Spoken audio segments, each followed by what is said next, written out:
तो आज हम लोग स्टैटिक्स पढ़ेंगे। बहुत ही इम्पोर्टेंट टॉपिक है स्टूडेंट्स, और स्टैटिक्स हर जगह जो है आपको काम देगा। क्लास 9th में जो आपका स्टैटिक्स है, पहले आज इसको पढ़ेंगे, समराइज करेंगे, उसके बाद इसी का अगला पार्ट क्लास 10th में आएगा। तो अगर आप 10th में हैं या 9th में है तब ठीक है, यहीं से शुरू करते हैं। अगर 10th में है तो भी अगर आप यहाँ पे देखेंगे तो 9th का ये चीज़ें आपको आगे समझ में आएंगी 10th में। तो यहाँ पे सबसे पहले स्टैटिक्स जानते हैं ये क्या होता है। स्टैट्स आप जानते हैं, क्रिकेट मैच देखते हैं, सभी लोग क्रिकेट मैच देखते हैं तो अक्सर आप सुनते होंगे कि कमेंटेटर या जो स्कोरर होता है, रन बताने वाला, तो कुछ स्टैट्स देता है। प्लेयर खेल रहा है तो बताता है कि ये मान लीजिए विराट कोहली खेल रहे हैं तो बताएंगे कि ये कैसी सेंचुरी है, सेंचुरी नंबर 41 हो गई। स्टेट्स कर दें तो मान लीजिए इंग्लैंड के लॉर्ड्स के मैदान पे हो रहा है तो बताएंगे कि ये विराट कोहली की लॉर्ड्स पे तीसरी सेंचुरी है। इसके बाद आप सुनेंगे कि कहेंगे कि ये 7वें भारतीय हो गए जो लॉर्ड्स पे सेंचुरी लगा रहे हैं, इसके पहले 6 लोगों ने और सेंचुरी लगाई थी। तो इस तरह की बातें आपको वहाँ पे सुनने को मिलती है। तो वो जो चीज़ें वो बताते हैं वो स्टैट्स कहलाती हैं। किसी पर्टिकुलर चीज़ के बिहाफ पे, किसी पर्टिकुलर इंफॉर्मेशन के लिए जो आप उस पे जानकारी आपको मिल रही है, इवेंट पे, किसी निश्चित इवेंट पे आपको जो इंफॉर्मेशन मिल रही है वही स्टैटिक्स है। वही क्या है? स्टैटिक्स है। इसमें सबसे पहली चीज आपकी होती है डाटा।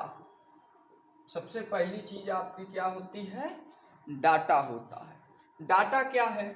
डाटा स्टूडेंट्स होता है raw facts and information. Raw facts और इंफॉर्मेशन, यही क्या है? डाटा है। डाटा मतलब है आपकी जानकारी। जानकारी, डाटा मतलब जानकारी। आपने कंप्यूटर में पढ़ा होगा कि डाटा क्या होता है, तो वहाँ पे जो इनपुट्स हम देते हैं कंप्यूटर में वही डाटा है। कुछ हद तक आपका स्टैटिक्स और कंप्यूटर एप्लीकेशन मिलता रहेगा। जो लोग आगे चल के BCA वगैरह करेंगे, कंप्यूटर साइंस के कोर्सेज करना चाहेंगे, उनको भी स्टैट्स की बहुत ज़रूरत पड़ती है। ठीक है, क्योंकि एक्सेल वगैरह पे, टेबुलर फॉर्म में काम करने पे सब क्या है? स्टैटिस्टिकल टेबल ही बनती हैं। बार ग्राफ्स वगैरह बनाने को आ जाता है तो वो सारी चीज़ें यहीं से आती हैं। तो अगर हम बात करें कि डाटा क्या है, तो डाटा क्या है? रॉ फैक्ट्स और इंफॉर्मेशन। ये जानकारी हो जाती है, रॉ फैक्ट्स और इंफॉर्मेशन। डाटा आगे चल के दो तरह का होता है फ्रेंड्स। एक होता है आपका प्राइमरी डाटा और दूसरा आपका होता है सेकेंडरी डाटा। समझिएगा प्राइमरी डाटा क्या होता है और सेकेंडरी डाटा क्या होता है।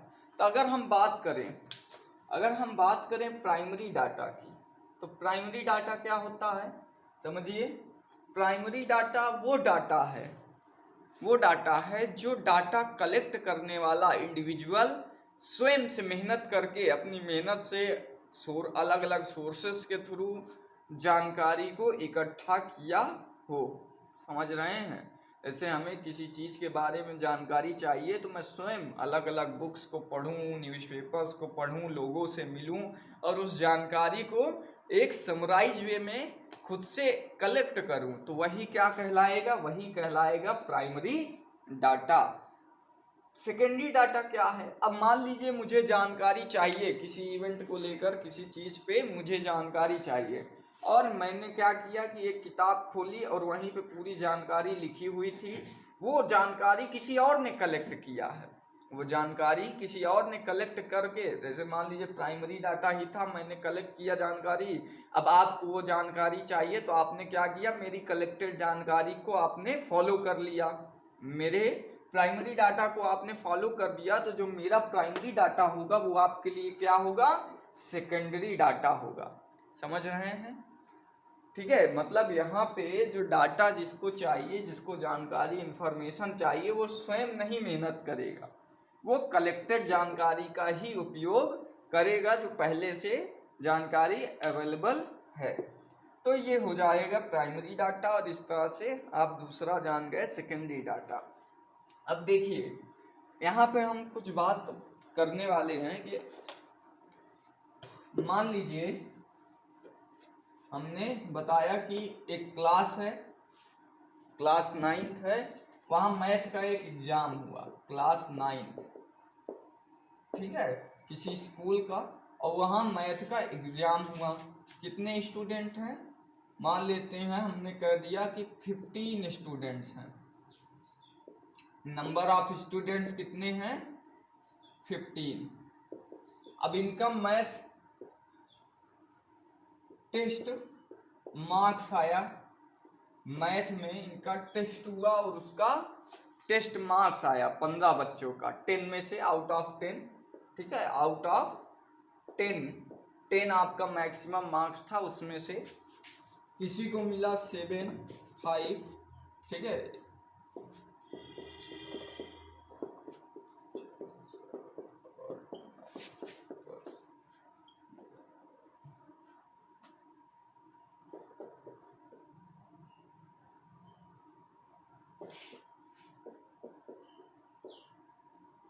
देखिए इस तरीके से मान लीजिए हमने कहा कि एक स्कूल था, वहाँ क्लास 9th का मैथ का एग्जाम हुआ और 10 में से ऐसे बच्चों ने नंबर पाया। टोटल 15 बच्चे टेस्ट में अपीयर हुए। तो 1 2 3 4 5 6 7 8 9 10 11 12 13 14 15 बच्चे टेस्ट दिए। अब ये जो आपके पास है ये क्या है? ये एक तरह का डाटा ही है, ये एक तरह का क्या है? डाटा है। आपके पास जानकारी दी गई है कि टेस्ट हुआ, कैसे हुआ। अब इसका आपको रिप्रेजेंटेशन करना है, you have to represent it. Statics आपका जो सिलेबस है यहाँ पे आप इसको जानेंगे, टेबुलर फॉर्म में रिप्रेजेंट करना ना, टेबुलर फॉर्म रिप्रेजेंटेशन पढ़ना है, फिर इसी का क्या पढ़ना है? ग्राफिकल फॉर्म रिप्रेजेंटेशन पढ़ना है। दो चीजें आप यहाँ पे सीखेंगे, एक टेबुलर फॉर्म में टेबल के फॉर्म में, और दूसरा उसका ग्राफिकल फॉर्म रिप्रेजेंटेशन जानेंगे। तो ये अगर आपके पास है डाटा, तो सबसे पहले अगर हम देखें इसको टेबल के रूप में रिप्रेजेंट करना है, तो आपका जो पहला एक्सरसाइज मिलेगा आप वहां इस तरीके से देखेंगे, यहां लिखा रहेगा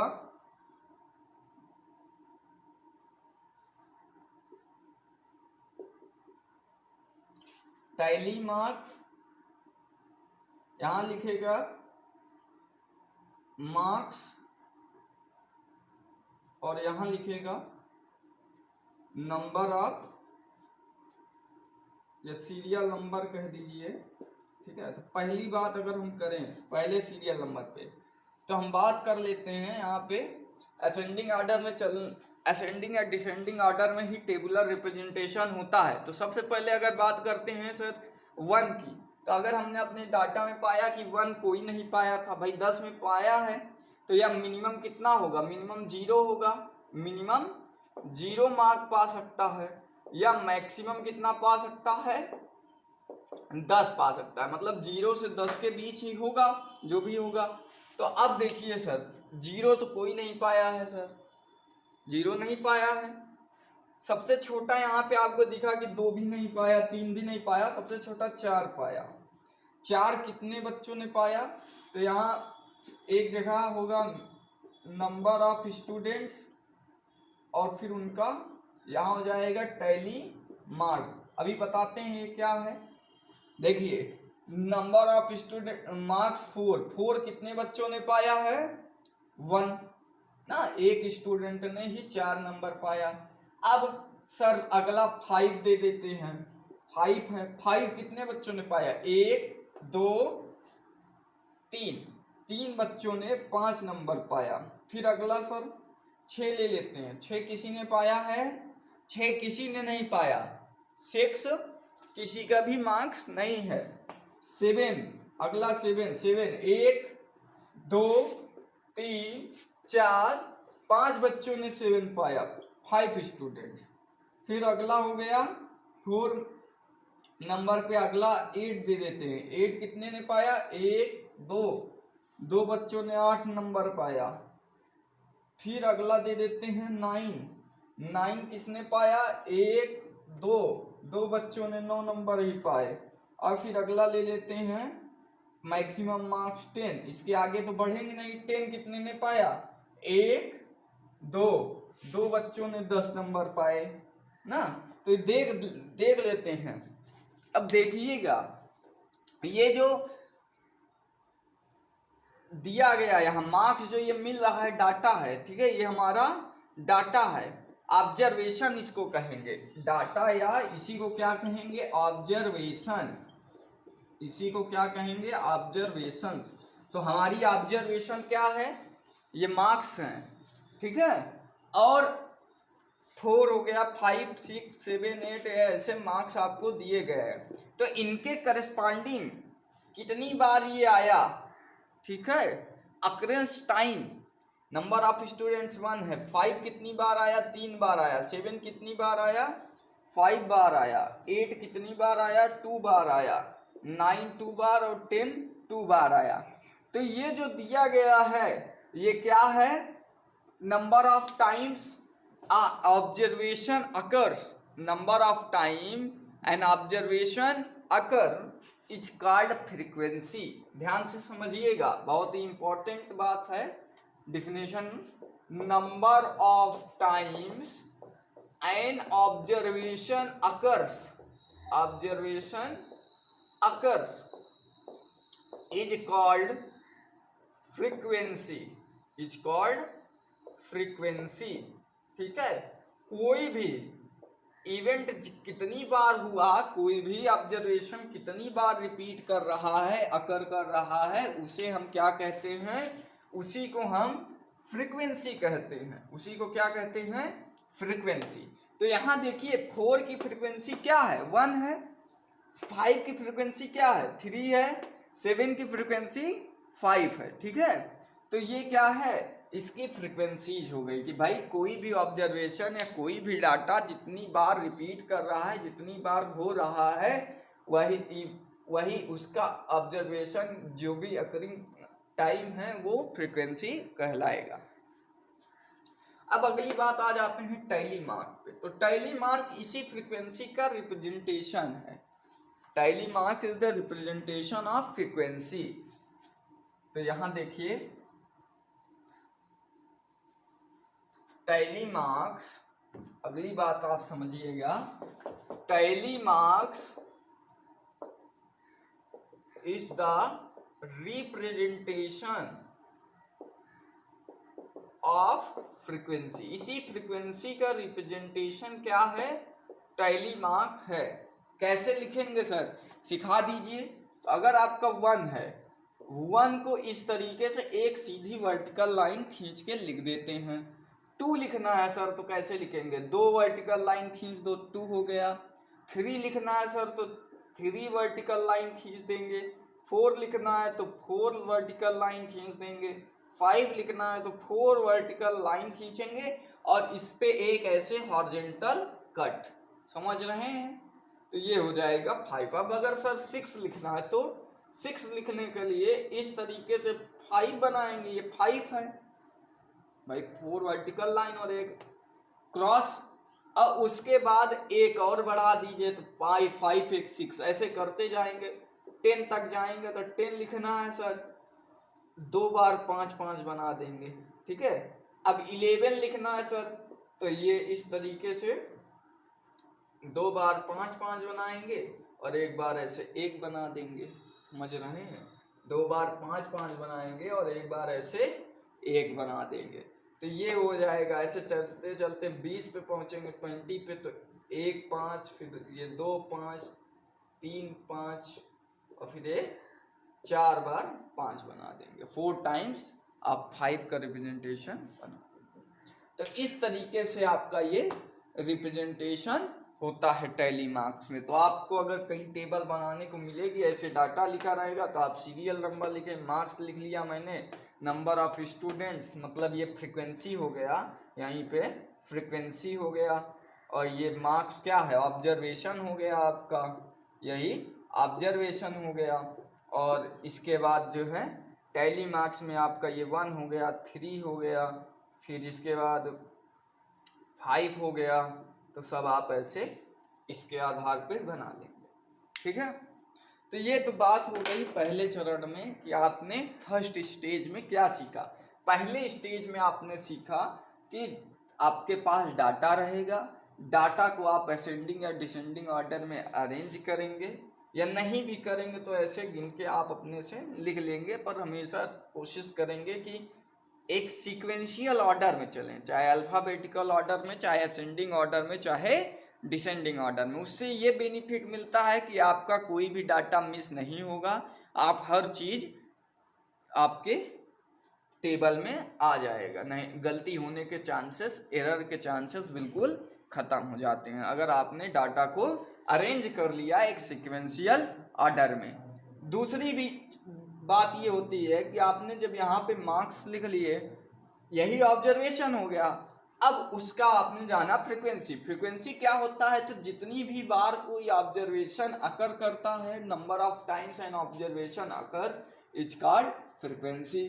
और टैली मार्क्स क्या है, इसी का इस प्रकार से जो रिप्रेजेंटेशन हुआ, ऑब्जर्वेशन आपकी फ्रीक्वेंसी का जो रिप्रेजेंटेशन इस तरीके से हुआ, इसी को क्या कह देते हैं, टैली मार्क्स कह देते हैं। ये आपने पहले भी क्लासेस में किया है, क्लास 7th में 8th में भी आपको टैली मार्क्स बनाने को या इतनी छोटी बातें आपको स्टैटिक्स में मिली होंगी। आगे की बात हम करने वाले हैं वो अब नई चीजें हैं आपके लिए, वो क्या हैं देखते हैं। इसको मिटा देते हैं, आप वीडियो को रोक के जो जरूरत की चीजें होंगी उसको लिख लीजिएगा।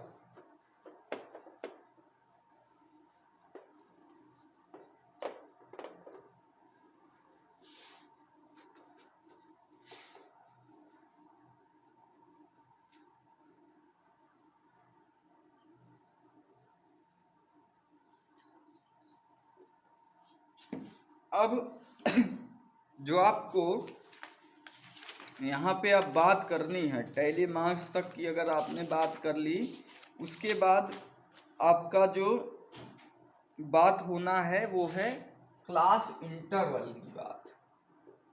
क्लास इंटरवल क्या है, ठीक है, ये क्लास इंटरवल की बात करते हैं। समझिएगा क्लास इंटरवल क्या है। अब मान लीजिए कि नंबर ऑफ फ्रीक्वेंसी, कहाँ जरूरत पड़ती है क्लास इंटरवल की सर, तो जरूरत वहां पड़ेगी जहां नंबर ऑफ फ्रीक्वेंसी आपके पास क्या है, बहुत ही ज्यादा होगा। जब नंबर ऑफ फ्रीक्वेंसी आपके पास बहुत ज्यादा होगा तब क्या होगा कि इंडिविजुअली अगर आप एक एक के लिए टेबल बनाएंगे तो टेबल बहुत लंबी बन जाएगी और वो एक टाइम टेकन प्रक्रिया होगी। जैसे मान लीजिए कि 200 बच्चों ने पेपर दिया, मतलब मार्क्स 200 नंबर का था, और नंबर ऑफ स्टूडेंट्स क्या थे, वो भी बहुत ज़्यादा थे, 400 बच्चे थे, 500 बच्चे थे, 1000 बच्चे थे। तो हुआ क्या कि कोई मान लीजिए 10 नंबर पाया, कोई 20 नंबर पाया, कोई 15, कोई 11, कोई 17, कोई 200, कोई 190, कोई ऐसे, मतलब 0 से लेके 200 तक आपके पास वैरायटी बहुत ज़्यादा हो गई। भाई आप जब फ्रिक्वेंसी चेक करेंगे तो आपके पास क्या है कि ये बहुत लंबा जाएगा। आप वहां पे क्या करेंगे कि इसको एक क्लास इंटरवल में बांट देंगे। मान लीजिए आपके पास क्या था, टोटल मार्क्स क्या थे, या मैक्सिमम मार्क्स आपका क्या था, टेस्ट का 100 नंबर था ना, 100 मार्क्स था। अब 100 मार्क्स जब आपका मैक्सिमम था और नंबर ऑफ स्टूडेंट्स अपीयर 100 हो गए, number of students appeared 100 students हो गए जो परीक्षा में सम्मिलित हुए। तो इसके लिए अगर आप इंडिविजुअली अभी मैं लिखूं कि मान लीजिए कि एक ने 2 नंबर पाया, एक ने 10 नंबर पाया, ऐसे 1 नंबर हो गया, किसी ने 10 पाया, किसी ने 9 पाया, किसी ने 99 पाया, किसी ने 97 पाया, किसी में 96 पाया, फिर 96, फिर ऐसे 97, 99, 100 में 100 पा गया कोई। ऐसे करते जाएंगे तो कितनी बार ये बात लिखनी पड़ेगी? ये बात लिखनी पड़ेगी सर 100 टाइम्स। क्यों? क्योंकि आपकी जो फ्रीक्वेंसी है वो क्या है, स्टूडेंट्स 100 हैं, 100 लोगों ने परीक्षा दिया, टोटल मैक्सिमम मार्क्स तो वो अलग बात है, 100 में ही पाएंगे। पर ये कितनी बार लिखेंगे आप? 100 बार लिखेंगे। अगर हम इसी को एक टेबल में बनाएंगे तो हमारे पास अगर देखें तो करीब 50-60 ऑब्जर्वेशन होगी। मान लीजिए कुछ नंबर रिपीट भी करेंगे तो भी चांसेस हैं कि 50 के आसपास, या सबका अलग अलग हो सकता है। अगर आप बात करें कि कोई 1 पाया, 2 पाया, 3 पाया, 4 पाया, नहीं रिपीट करेगा तो 100 ऑब्जर्वेशन भी हो सकती है। तो ये काम क्या है कि बड़ा ही कठिन था। इस तरीके से तो हमारा स्टैटिक्स पढ़ने का कोई मतलब रह नहीं जाता। जब हम उसके अरेंजमेंट में ही समय लगा देते तो कहते भैया टेबल बनाने से अच्छा, उसको आसान बनाने से अच्छा है, इसी तरह देखें कोई परिवर्तन। तो हमने क्या कहा कि चलिए ठीक है, इसका भी एक सलूशन है। जो मैथमेटिशियंस थे हमारे, उन्होंने कहा कि इसका भी एक सलूशन है जल्दी करने का। अब क्लास में हम आए, मान लीजिए हमें बच्चों से पूछना है कि एवरेज क्या एवरेज आया, हमारी परीक्षा जो हमने ली उसका क्या एवरेज था। तो हम आए ऐसे और कहे कि 2 नंबर वाले खड़े हो जाओ, 3 नंबर पाने वाले, 4 नंबर पाने वाले खड़े हो जाओ, 5 नंबर पाने वाले खड़े हो जाओ, 6 नंबर पाने वाले खड़े हो जाओ। ऐसे मैं कितने तक पूछूंगा? ऐसे तो मैं 100 तक पूछूंगा, कहूँगा 4 नंबर, 10 नंबर, 12, 15, 16, 17, ऐसे पूछते पूछते कहूँगा 100 नंबर वाले खड़े हो जाओ। तो ये काम बड़ा ही जटिल था। तो अब मैं आया जब दोबारा स्टैटिक्स पढ़ के, तो मैंने कहा कि ऐसा है कि जो बच्चे 0 से 10 नंबर के बीच पाए हैं वो खड़े हो जाएं। मैंने कहा कि जो बच्चे 0 से 10 नंबर के बीच पाए हैं वो क्या हों? खड़े हो जाएं। तो कुछ बच्चे खड़े हो गए, मैंने कहा ठीक है। फिर मैंने कहा जो 10 से 20 नंबर पाए हुए हैं वो बच्चे अब खड़े हो जाएं। मैंने देखा कि 10 से 20 कितने पाए हैं, वो मैंने ऑब्जर्व किया। फिर मैंने कहा कि जो बच्चे 20 से 30 नंबर पाए हैं वो खड़े हो जाएं। तो 20 से 20 से 30 के बीच वाले भी खड़े हो जाएंगे, ठीक है। फिर मैंने कहा कि चलिए ठीक है, अब 30 से 40 वाले खड़े हो जाइए, 40 से 50 वाले, 50 से 60 वाले, 60 से 70 वाले, 70 से 80 वाले, और 80 से 90 वाले, और 90 से 100 वाले। हमें 100 तक जाना था, ये सब खड़े हो गए। अब जो बच्चे, ये एक सिस्टम बना लिया हमने, ये करने में पहले की अपेक्षा अब हमारा समय बचा। अगर हम इंडिविजुअली पूछते कि भैया 1 नंबर बताओ, 2 नंबर वाले बताओ, 3 नंबर वाले बताओ, ऐसे 100 तक जाते तो ऐसा पूछने में हमको 3 दिन लग जाता कि कौन कितना नंबर पाया। भाई आधे घंटे का पीरियड होगा अगर क्लास में तो समय लगेगा। फिर स्टैटिक्स के आधार पे हमने कहा कि चलो ठीक है, कोई नहीं, 0 से 10 वाले बताओ, 10 से 20, 20 से 30, ऐसे करते करते 90 से 100 तक बता दो। तो ये जो सिस्टम हमने अपनाया, इसी को कहते हैं क्लास इंटरवल। इसी को कहते हैं क्लास इंटरवल, ठीक है। क्या कहते हैं? Class interval. समझे आप? क्लास इंटरवल क्या है? क्लास इंटरवल है जो भी हमारे पास ऑब्जर्वेशंस हैं उनको एक ग्रुप डाटा में बना लेना, ठीक है। क्लास इंटरवल इज क्या? Grouping of observation. Grouping of observation, जो भी हमारे पास ऑब्जर्वेशन था हमने उसको क्या किया, जो भी हमारे पास ऑब्जर्वेशंस दिए गए थे मार्क्स के, उसको अगर हमें ऑब्जर्वेशंस की संख्या ज़्यादा लग रही थी तो हमने उसको ग्रुप कर लिया, उसको ग्रुपिंग कर ली कि भैया 0 से 10, 10 से 20, 20 से 30, 30 से 40, 40 से 50, 50 से 60, इस तरीके से हमने इसको ग्रुप कर लिया। और जब हमने इसको ऐसे ग्रुप कर लिया तो हमने उसको कहा क्लास इंटरवल।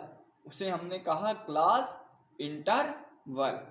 अब देखिए, जो बच्चे 0 से 10 के बीच होंगे, मतलब 0 से 9, एकदम 0 पाए होंगे, 9 पाए होंगे, जो है 9 तक, वो खड़े हो जाएंगे, कहेंगे सर ऐसा है कि इसमें जो है 9 बच्चे आ गए, इसमें क्या है 9 बच्चे शामिल हो गए।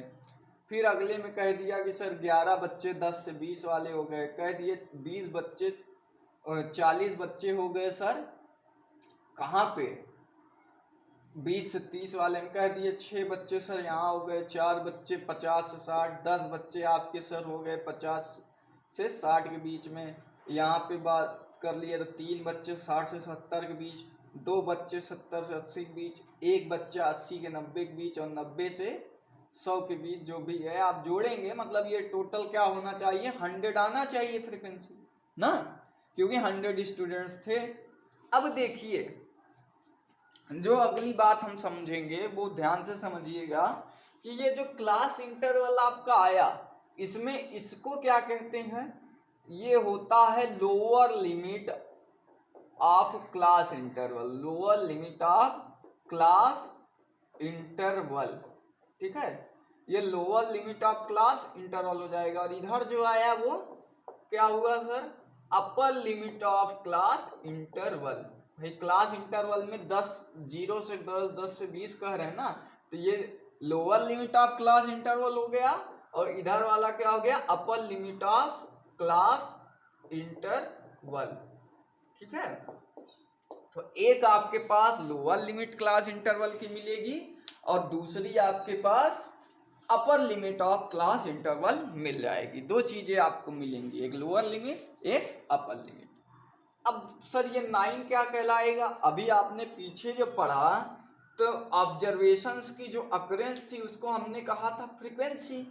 अब ये क्लास इंटरवल से रिलेटेड फ्रीक्वेंसी है, frequency of class interval, frequency of class interval is called class frequency, इसे हम कहेंगे क्लास फ्रीक्वेंसी। बात वही है, डिफिनेशन वही है भाई, number of times observation occur is called frequency.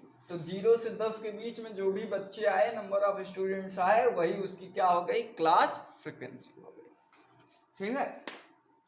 तो आपने देखा कि क्लास इंटरवल क्या होता है, क्लास इंटरवल में आपने देखा कि lower limit of class interval क्या है, फिर आपने देखा कि अपर लिमिट ऑफ क्लास इंटरवल क्या है, और उसके बाद आपने देखा कि फ्रीक्वेंसी ऑफ क्लास इंटरवल को, जो भी क्लास इंटरवल होगा उसके फ्रीक्वेंसी को हम क्या कह देंगे, क्लास फ्रीक्वेंसी कह ले देंगे, क्या कह देंगे, क्लास फ्रीक्वेंसी कह देंगे। अब देखिए आगे सवाल और उठेगा, सर बताइए क्लास इंटरवल के बारे में कुछ और।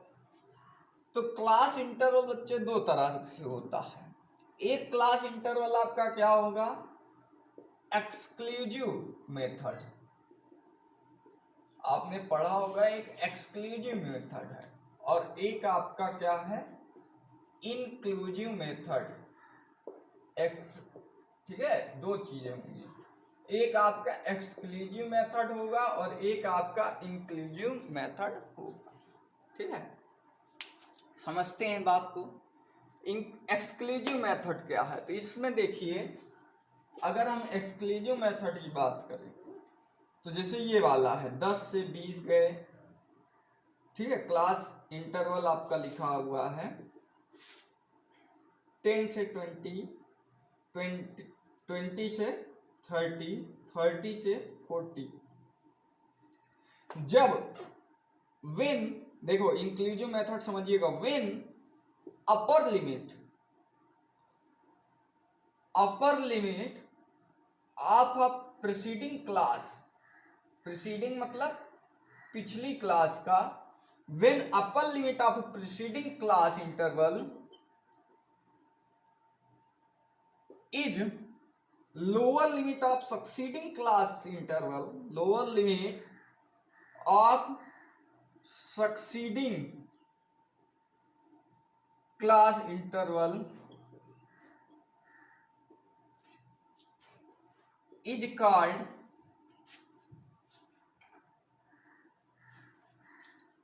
exclusive method of class interval।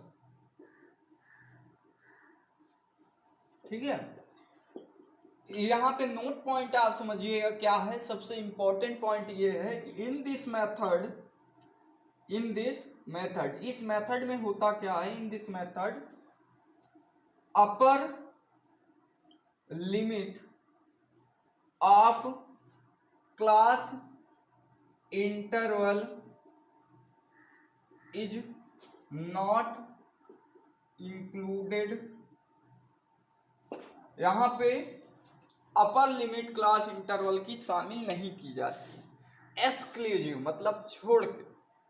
ठीक है, तो जब देखिएगा यहाँ पे बात ये थी कि इस तरह से क्लास इंटरवल आपका है, ये अपर लिमिट है। तो जो अपर लिमिट है किसी क्लास इंटरवल की, वो नेक्स्ट क्लास की लोअर लिमिट बन जाए, फिर यहाँ की अपर लिमिट नेक्स्ट की लोअर लिमिट में बन जाए। तो इस तरीके का जो भी क्लास इंटरवल होगा उसको exclusive type of class interval कहेंगे। ये बात आप समझे, इसे exclusive type of class interval कहेंगे। दूसरी बात, यहाँ पे जब exclusive type of class interval रहेगा तो जो मेथड है, in this method upper limit, जो अपर लिमिट होगी क्लास इंटरवल की, वो शामिल नहीं की जाएगी। मतलब अगर हम 10 से 20 तक गिन रहे हैं तो 10 को गिनेंगे, 11 को गिनेंगे, 12, 13 ऐसे करते करते 19 तक गिनेंगे, उसी फ्रीक्वेंसी को लिखेंगे, 20 को शामिल नहीं करेंगे अपने ऑब्जर्वेशन में। समझ गए, ये होता। अब देखिए सर इंक्लूसिव टाइप क्या होता है वो भी बता दीजिए। तो इंक्लूसिव इसी तरह है, आप समझिएगा। अगर अभी हम ये कहें कि मान लीजिए 10 to 19 गए, फिर 19 से 29 गए, फिर 29 हो गया, यहाँ पे 20 हो गया, 20 से 29, फिर 30 से 39, फिर 40 से 49।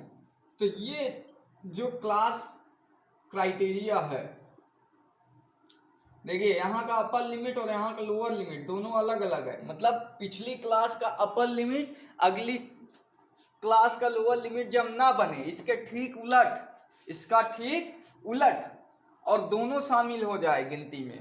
अब यहाँ ये पूरी क्लास इंटरवल अलग, यहाँ पे पूरा क्लास इंटरवल अलग, डिस्क्रीट सिस्टम है। तो ये क्या कहलाएगा, इसी को inclusive type of class interval कहते हैं, इंक्लूसिव मेथड कहते हैं। समझ गए, कुछ है नहीं इसमें, बिल्कुल आसान सी बात थी। जब अपर लिमिट किसी क्लास इंटरवल की अगली क्लास की लोअर लिमिट बन जाए और अपर लिमिट को उस क्लास इंटरवल में आप ऑब्जर्वेशन में फ्रीक्वेंसी में शामिल ना करें तो उसे एक्सक्लूसिव मेथड कहते हैं। इंक्लूसिव मेथड कहने का मतलब क्या होता है कि जब अपर लिमिट और लोअर लिमिट अगली क्लास की दोनों अलग अलग हों और पूरे का पूरा ऑब्जर्वेशन उस क्लास इंटरवल में शामिल हो जाए फ्रीक्वेंसी में, तो उस तरह को इंक्लूसिव मेथड कहेंगे। ठीक है, तो ये आपके पास चीजें थी। तो आपने जाना कि क्लास इंटरवल एक ग्रुपिंग ऑफ ऑब्जर्वेशन है या ग्रुप्ड फ्रीक्वेंसी कह सकते हैं, ग्रुप फ्रीक्वेंसी ऑब्जर्वेशन है, ये इस तरीके से होगा। क्लास इंटरवल ने आपने एक्सक्लूसिव मेथड जान लिया और एक्सक्लूसिव मेथड जानने के बाद आपने इंक्लूसिव मेथड जान लिया। तो इतनी बातें आपने जान ली। अब इतनी बातें जानने के बाद आपके पास एक और सवाल उठता है, छोटा सा सवाल है क्लास मार्क का। कहीं पूछेगा सर ये बता दीजिए क्लास मार्क क्या है। क्लास मार्क, क्लास मार्क की परिभाषा आप ऐसे समझिए, the mid value of a class interval is called class mark. The mid value of a class interval is called class mark जो मिड वैल्यू होगी किसी क्लास इंटरवल की, उसी को क्या कहते हैं, क्लास मार्क कहते हैं। ठीक है, the mid value of a class interval is called class mark. तो क्लास मार्क अगर आपको समझना है, मिड वैल्यू के बारे में आपको जानना है, तो लिख ऐसे सकते हैं, इसकी मिड वैल्यू आपको निकालनी है अगर, तो क्या होगा, क्लास मार्क बराबर हो जाएगा upper limit plus lower limit upon 2 होगा क्या, क्लास मार्क आपको अगर निकालना है तो साधारण सा कार्य आपको करना होगा, अपर लिमिट उस क्लास इंटरवल की, लोअर लिमिट उस क्लास इंटरवल की बटा 2 कर देना, बाई 2 आपको क्लास मार्क मिल जाएगा। जैसे अगर आपको कह दिया जाए कि ये 10 से 20 एक क्लास इंटरवल है, इसका क्लास मार्क बताइए, तो इसकी मिड वैल्यू क्या होगी, 10 से 20 के लिए मान लीजिए 10 से 20 ये इज अ क्लास इंटरवल, तो class mark is equal to क्या हो जाएगा, upper limit plus lower limit by 2, 30/2, तो इसकी मिड वैल्यू आ गई 15 आ गई इसकी मिड वैल्यू 10 से 20 के लिए। तो इस तरीके से आप इसको क्लास मार्क बता सकते हैं। ठीक है, अब क्लास मार्क निकालने का एक दूसरा भी तरीका होता है, अगर ये न आसान है, दूसरा भी इस तरह से समझ सकते हैं कि क्लास विड्थ एक चीज होती है, क्लास हाइट या क्लास विड्थ। ठीक है, क्लास हाइट या क्लास विड्थ, क्लास हाइट और क्लास विड्थ के चौड़ाई क्या है क्लास की, तो ये सीधी सी बात है, upper limit minus lower limit, upper limit minus lower limit, यही क्या हो जाएगी, क्लास विड्थ हो जाएगी। तो अगर आप क्लास विड्थ को आधे कर लोअर लिमिट में जोड़ देंगे तो भी आपको क्लास मार्क की वैल्यू मिल जाएगी। Class mark is also equal to lower limit plus class width का हाफ ऑफ क्लास विड्थ। तो ये आपको बता दिया गया। आपकी जो डिफिनेशंस थी इस चैप्टर में लगभग वो ख़त्म हो गई हैं। एक बात आपको बताना है, कम्युनिकेटिव फ्रीक्वेंसी डिस्ट्रीब्यूशन अगर आपको दिया गया रहेगा तो आपको उससे क्लास मार्क बनाना सीखना है। ठीक है, क्लास मार्क आपको बनाना सीखना है। तो 2 तरह की कम्युनिकेटिव फ्रीक्वेंसी डिस्ट्रीब्यूशन होती है, एक आपका less than communicative frequency distribution होती है और एक greater than communicative frequency distribution होती है, जो कि हम अगली क्लास में आपको बताएंगे। आज जितनी बातों पे चर्चा किए हैं इस पर जो भी क्वेश्चंस आपको मिले, ठीक है, टैली मार्क्स बनाने वाला, क्लास इंटरवल लिखने वाला, ऐसे सवाल आप करिएगा। आगे हम चर्चा करेंगे कि किस तरीके से कम्युनिकेटिव फ्रीक्वेंसी डिस्ट्रीब्यूशन को हम लोग सॉल्व करेंगे। धन्यवाद।